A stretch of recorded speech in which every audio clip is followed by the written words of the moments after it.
आज हम बात करेंगे जैन साहित्य के बारे में या रास साहित्य के बारे में। रास शब्द की उत्पत्ति क्रीड़ा या नृत्य से हुई है। यह क्रीड़ानीयक भाव को व्यक्त करता है, जो कि भरत मुनि जी ने क्रीड़ानीयक कहा है। और वात्स्यायन ने कामसूत्र के रचना काल तक रास में गायन का भी समावेश किया था। और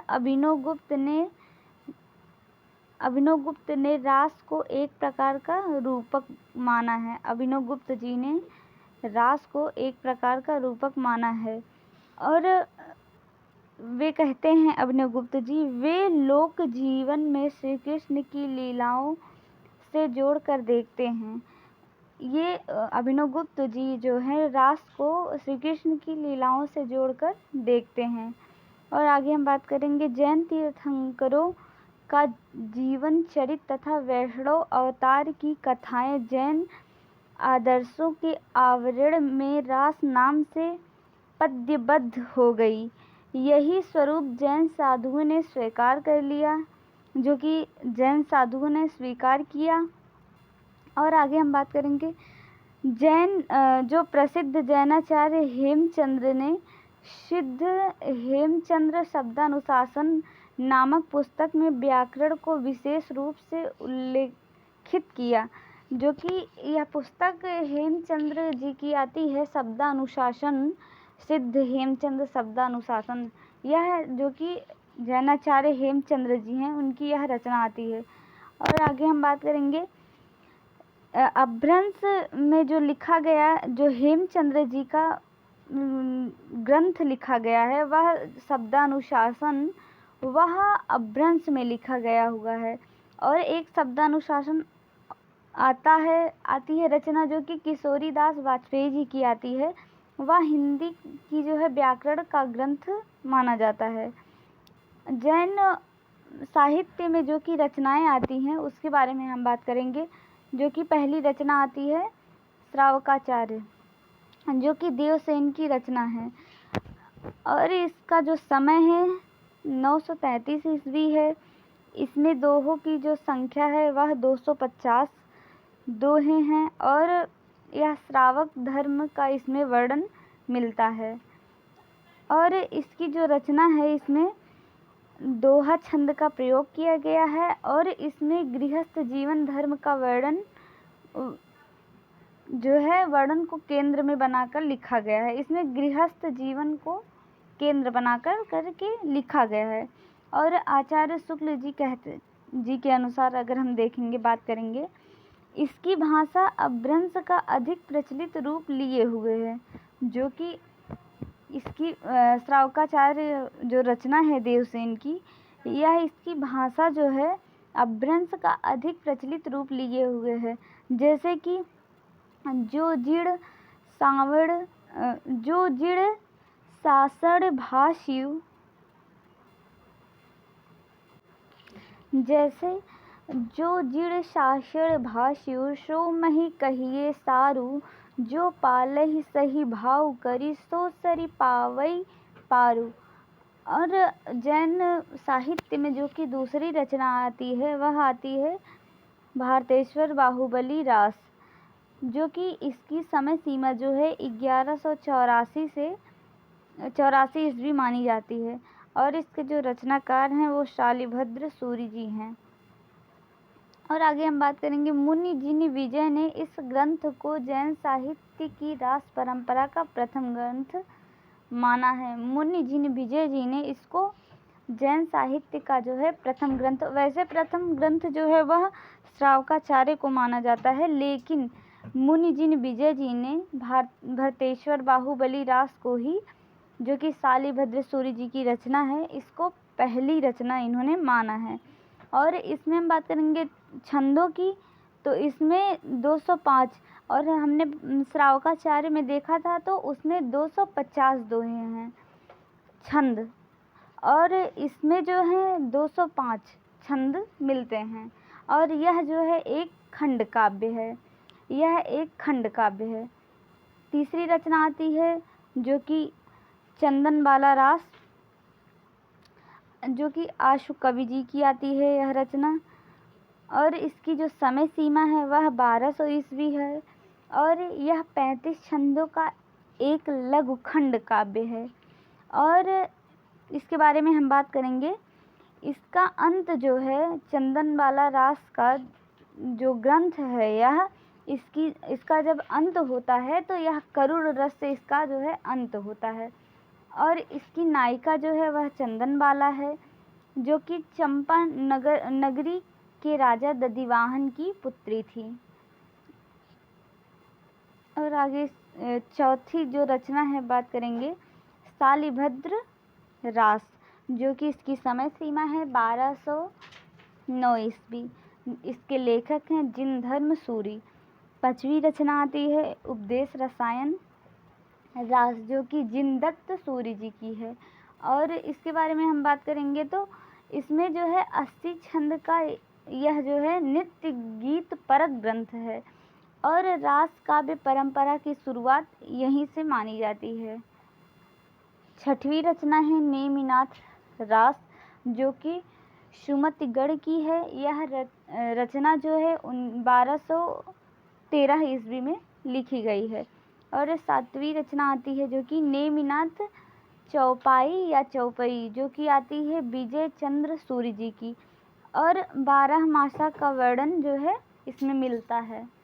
और रेवंतगिरी रास, जो कि इसकी समय सीमा है 1231 ईस्वी। और यह जो है विजय सेन सूर्य की रचना है। नेमिनाथ चरित या चरित, जो कि हरिभद्र सूर्य जी की रचना मिलती है। इस जो कि नेमिनाथ चरित है, यह रचना हरिभद्र सूर्य जी की आती है। और अभी हमने ऊपर बात किया था नेमिनाथ रास, जो कि सुमतिगढ़ जी की रचना है। और नेमिनाथ चौपाई या चौपई, जो कि विनय चंद्र सूर्य जी की रचना मिलती है। और आगे हम बात करेंगे नाथ साहित्य के बारे में।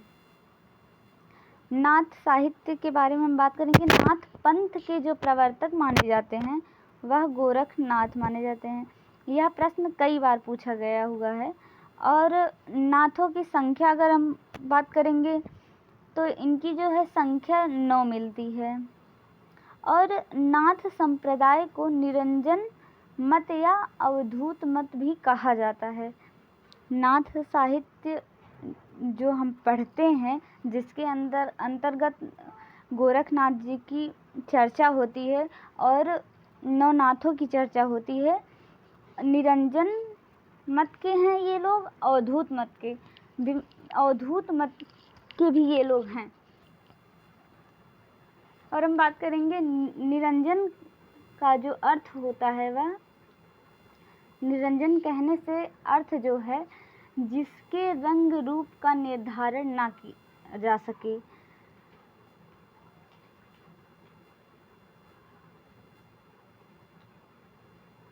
क्योंकि गोरखनाथ शिव के अवतार के रूप में प्रसिद्ध हैं। शिव स्वयं अवधूतेश्वर कहलाए, इसलिए गोरखनाथ का नाम अवधूत पड़ा।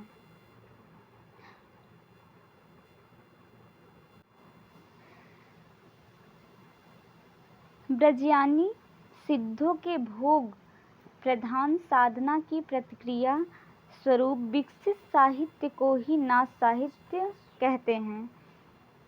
ब्रजयानी सिद्धों के भोग प्रधान साधना की प्रतिक्रिया स्वरूप विकसित साहित्य को ही हम नाथ साहित्य कहते हैं। नाथों में हठ योग की जो प्रतिक्रिया है, हठ योग तथा नाथ पंथ के प्रवर्तक जो हैं वह गोरखनाथ जी ही माने जाते हैं। योग परक साधना एवं शब्दावली का सर्वप्रथम प्रयोग गोरखनाथ जी ने ही किया था। और नाथ साहित्य के बारे में आगे हम बात करेंगे। हठ योगियों के सिद्ध सिद्धांत पद्धति ग्रंथ के अनुसार हाय जो है वह सूर्य का प्रतीक है, या सूर्य हा का जो अर्थ है वह सूर्य है या सूर्य का प्रतीक है। और ठा जो है वह चंद्र का। इन दोनों के योग से, हा और ठा, इन दोनों के योग से जो है हठ योग बनता है। पीताम्बर दत्त भड़कवाल जी ने गोरखबानी नाम से पीताम्बर दत्त भड़कवाल जी ने गोरखबानी नाम से गोरखनाथ जी की रचनाओं का जो है संकलन संपादित किया था। और ये जो नाथ पंथ के लोग थे, ये कान की लौ में बड़े बड़े छेद करके सफटिक के भारी भारी कुंडल पहनते थे। जो नाथ साहित्य के लोग थे वो कानों में बड़े बड़े कुंडल पहनते थे। इनको कनफटे भी कहा जाता है। नाथ साहित्य में जो नवनाथ मिलते हैं उनको कनफटे कहा जाता है। यह प्रश्न पूछा भी गया है। और नवनाथों में कौन कौन से लोग आते हैं इसकी हम चर्चा करते हैं। जो कि पहले आते हैं नागार्जुन, दूसरे जड़ भरत, तीसरे हरिश्चंद्र और चौथे आते हैं सत्यनाथ, पांचवें भीमनाथ, छठवें गोरखनाथ, सातवें चरपटनाथ और आठवें जलंधर नाथ, नौवें मलयार्जुन। यह 9 लोग आते हैं नाथ साहित्य में। इनमें से 3 लोग नाथ व सिद्धों दोनों में गिने जाते हैं। जो कि इसका एक ट्रिक है, नाथ जल, नागार्जुन, चरपटनाथ, जलंधर नाथ। यह 3 लोग जो हैं सिद्धों में भी आते हैं और नाथों में भी आते हैं। और आगे हम बात करेंगे जो कि नाथ साहित्य में ही हम पढ़ते हैं मत्स्येंद्र नाथ या मच्छंदर नाथ जी को। इनका जो है वास्तविक नाम मिलता है विष्णु शर्मा। यह प्रश्न भी पूछा गया हुआ है। और इनका पूजा नाम जो था वह पिपलीस देव था और इनका गुप्त नाम भैरवानंद। इनका जो समय था वह 9वीं शताब्दी और इनका जन्म स्थान जो है बंग देश या बंगाल। आगे बात करेंगे इनके दीक्षा गुरु जो थे वह चरपटनाथ थे। और इनकी जो पुस्तकें आती हैं वह कौल ज्ञान निर्णय, जो कि यह संस्कृत में इनकी पुस्तक आती है। और यह जो पुस्तक है इनकी, यह तंत्र की बड़ी पुरानी पुस्तक मिलती है। और इनकी पुस्तक और हैं, बात करेंगे अकुल वीर तंत्र, कुलानंद, ज्ञान कारिका। और आगे हम बात करेंगे जो कि दूसरे नाथों में आते हैं गोरखनाथ। ये सबसे महत्वपूर्ण हैं गोरखनाथ जी। इनके बारे में बहुत सारे मतभेद हैं। इनके समय को लेकर अलग अलग विद्वानों ने अलग अलग मत जो है दिया है अपना अपना। उसके बारे में हम बात करेंगे। राहुल सांकृत्यायन जी ने 9वीं सदी माना है या शताब्दी, जो कि 1845 ईस्वी है। और हजारी प्रसाद द्विवेदी जी ने 9वीं सदी माना है। और हजारी प्रसाद द्विवेदी जी का ही ज़्यादातर विद्वानों ने माना है, जो कि ये 9वीं सदी माने हैं। और सर्वमान्य इनका जो है समय सीमा ये है। डॉक्टर पीताम्बर दत्त भड़कवाल जी ने 11वीं शताब्दी माना है। आचार्य रामचंद्र शुक्ल जी ने 13वीं शताब्दी माना है। और डॉक्टर रामकुमार वर्मा ने 13वीं। शुक्ल जी और डॉक्टर रामकुमार वर्मा जी, ये दोनों लोग ने 13वीं ही माना है। यही पीताम्बर दत्त भड़कवाल जी ने 11वीं माना है। बाकी राहुल सांकृत्यायन, हजारी प्रसाद द्विवेदी ने 9वीं दोनों लोगों ने माना है। और शुक्ल और रामकुमार वर्मा जी ने भी 13वीं माना है। और ये दोनों लोग फिर ये मिलते हैं पीताम्बर दत्त भड़कवाल जी ने, इन्होंने ही बस अलग माना है, जो कि 11वीं शताब्दी माना है। और पीताम्बर दत्त भड़कवाल जी ने गोरखबानी का जो संपादन इन्होंने किया था, इसमें मिलता है कि इन्होंने इसमें 40 रचनाओं का उल्लेख किया है, जिसमें 14 प्रमाणिक हैं, जो कि। और आगे हम बात करेंगे मिश्र बंधुओं ने गोरखनाथ को जो है, यह बच्चन जी में मिल जाएगा, बच्चन जी की पुस्तक में है यह। मिश्र बंधुओं ने गोरखनाथ को प्रथम जो है गद्य लेखक माना है। गोरखनाथ जी को मिश्र बंधुओं में 3 लोग वही आते हैं, तीनों भाई लोग, और उनमें सबसे जो पढ़े लिखे थे वो सुखदेव जी थे। और गोरखनाथ जी की जो जाति थी वो ब्राह्मण थे। डॉक्टर बच्चन जी ने इसको दिया है कि ये ब्राह्मण जाति के थे। और हजारी प्रसाद द्विवेदी ने कहा है, इसके बारे में हम बात करेंगे। हजारी प्रसाद द्विवेदी जी ने कहा हुआ है, शंकराचार्य के बाद इतना प्रभावशाली और इतना महिमान्वित भारतवर्ष में दूसरा नहीं हुआ। भारतवर्ष के कोने कोने में उनके अनुयायी आज भी पाए जाते हैं। भक्ति आंदोलन के पूर्व सबसे शक्तिशाली धार्मिक आंदोलन गोरखनाथ का भक्ति मार्ग ही था। गोरखनाथ अपने युग के सबसे बड़े नेता थे। यह हजारी प्रसाद द्विवेदी जी ने गोरखनाथ के बारे में कहा है। यह प्रश्न ऐसे भी पूछ सकता है कि मतलब यह आपको प्रश्न देगा, गोरखनाथ अपने युग के सबसे बड़े नेता थे, यह कथन किसने कहा है, यह किसके अनुसार है? तो यह हजारी प्रसाद द्विवेदी जी ने कहा है गोरखनाथ जी के बारे में। सिद्धगढ़ नारी भोग में विश्वास करते थे और नाथपंथी इसका विरोध करते थे। नाथ और सिद्धों में यही अंतर था कि सिद्ध जो है नारी भोग करते थे और नाथपंथी इसका विरोध करते थे। हजारी प्रसाद द्विवेदी ने कहा है, नाथ पंथ या नाथ संप्रदाय के सिद्धमत, सिद्ध मार्ग, योग संप्रदाय, अवधूत मत एवं अवधूत संप्रदाय नाम भी प्रसिद्ध है। यह जो कि मिलता है कबीर, जो कि हजारी प्रसाद द्विवेदी की पुस्तक है कबीर, उसमें हजारी प्रसाद द्विवेदी जी ने लिखा हुआ है।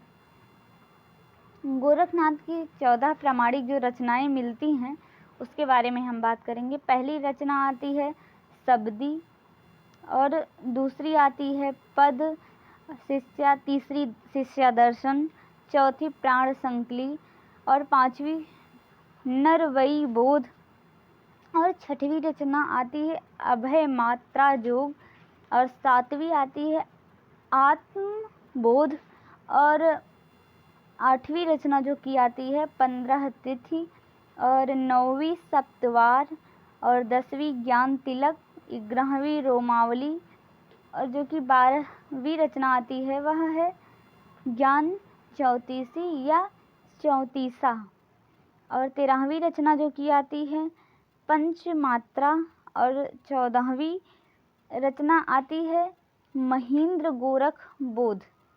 और आगे हम बात करेंगे इनके जो प्रामाणिक 14 रचनाएं हैं, यही 14 रचनाएं आ जाती हैं, जो कि तीसरे लेखक या लेखक ही कहेंगे आते हैं जलंधर नाथ जी नाथ साहित्य में।